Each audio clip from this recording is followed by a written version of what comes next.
You know, I've seen a lot of negativity around Modern Warfare 4. Every time that we talk about it, every time that we talk about the leaks, every time that we do story stuff. Now, does the negativity overweigh the positive feedback that I get? No, because usually the positive feedback is always 80% positive and then 20% negative. Now, the negative comments that you guys are leaving about Modern Warfare 4 aren't like rude or mean or bullying or anything like that for some folk. No, it's regular criticism of what we've received, and some of you guys are really showing disappointment. It's not even negativity in the sense of like, this game is shit, this game is gonna be ass, fuck Infinity Ward, fuck Call of Duty, fuck everybody, I'm done. It's not that. It's more like you guys saying, hey, you know what? Modern Warfare 19 was great. Modern Warfare 2 took a different turn. And then Modern Warfare 3 was absolutely awful. It was a laughing stock of a campaign. It was a laughing stock of a game, and it introduced one of the worst features in recent Call of Duty, open combat missions. So no, I don't want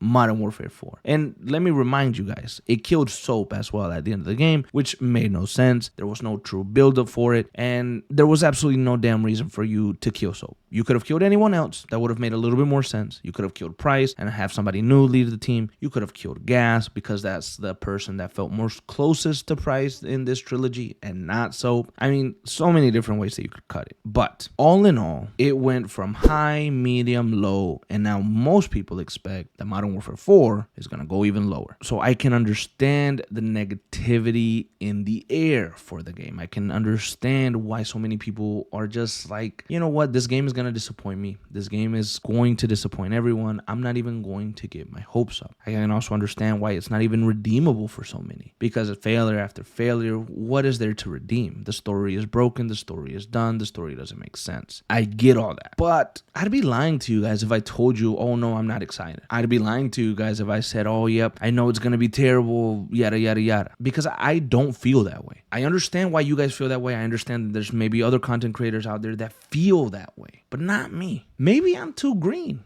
Maybe I'm too new to this game to know any better. But I've been making content now for 5 years, and I've been making Call of Duty heavy content for the past 2 years, maybe. And in that time, I've learned a lot about Call of Duty. I've learned a lot about the way that the studios work and why they do what they do, why stories come out the way that they come out, why they tackle things, why they don't. So I've really learned a lot. And I've also fallen more in love with Call of Duty since I started covering it more often. Because for all that it is, I still like the games. I still like their campaigns for the most part. I still get excited to see certain things. Now, they are fucking stupid sometimes, and they make decisions that I absolutely hate, and they anger me. Like this Seth Rogen collab that they just did. I mean, fucking hey, dude, that was terrible. I personally dislike Seth Rogen very, very much after some recent shit that he did, and I've just never been able to get back to just watching his stuff. So just seeing that collab pissed me off.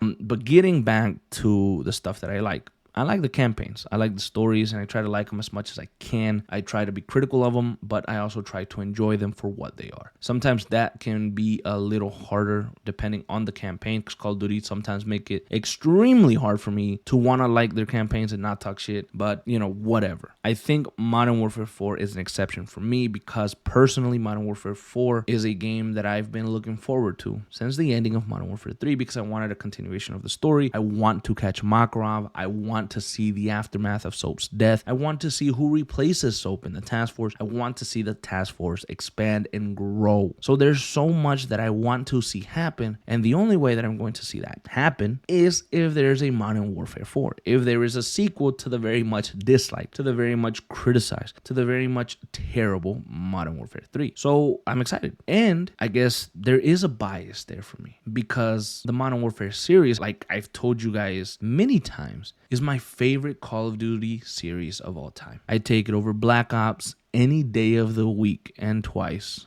on Sundays. I take it over anything that Call of Duty has ever made. I love the Modern Warfare series for many reasons. I like it for what they've already done with the original. I like it for where they tried to take it to with the rebooted version. But I also like Modern Warfare for all the potential that it still has. I've said many a times now on this channel, Modern Warfare doesn't have to be tied to Task Force 141. It doesn't have to be tied to Captain Price. It doesn't have to be tied to the same stories over and over again. Modern Warfare has so much potential because of the war that's going on all around us today, and the wars that have happened, the operations that exist, and the things going on now. You can tackle Modern Warfare with a crop of new characters, attacking a new villain in a new area, the war on drugs, the war on terrorism, the war on whatever. So much that you can do with the series, with the name Modern Warfare, that I love. So there is so much potential there that Modern Warfare to me is and always probably will be the greatest Call of Duty franchise out there. And so I'm excited anytime that we're going to get anything with Call of Duty Modern Warfare. I'm also a fan of the actors that portray these new versions of the characters. So I want to see a little bit more of them. I want to see Barry Sloan again as Captain Price. And I want to see the other guys come back. I want to see what they do next. I also want a definitive ending. I want an ending to these characters. I want an ending to their story. I want the task force to either win. I want the task force to either come out on top, or I want the task force to lose and to have heavy losses and barely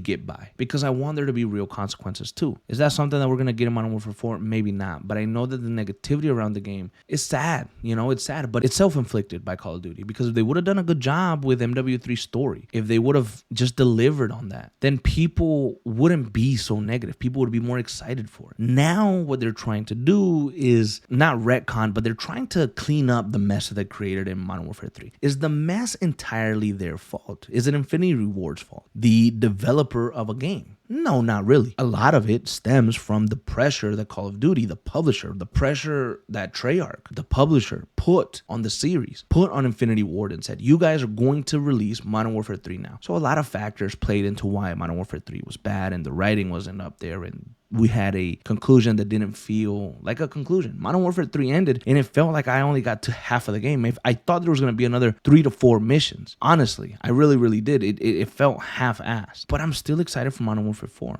I just am. I want to see where it goes. I want to see, can they redeem themselves? I love a redemption story. I love a redemption story. So if they can redeem themselves, that would be the redemption of the century. But if they can't, then we expected that. So they really don't have much to lose. Modern Warfare 4 does not have much to lose because we don't expect shit from them. I get the negativity around it. I do. But I mean, we play Call of Duty every year. The ones of us that buy the game. We buy the game, we play the campaigns. If you're being negative about the campaign, but you're still going to buy the campaign and play the campaign, then why not try to open your mind a little bit and wait and see what happens before we condemn it to death? I don't know, but maybe that's just how I'm feeling right now, and tomorrow I might feel completely different. Who freaking knows? I just know that I have seen the negativity around MW4. I completely understand it. I have hope, though, stupid as that may be. I have hope that the story may just be able to redeem itself from the catastrophe that was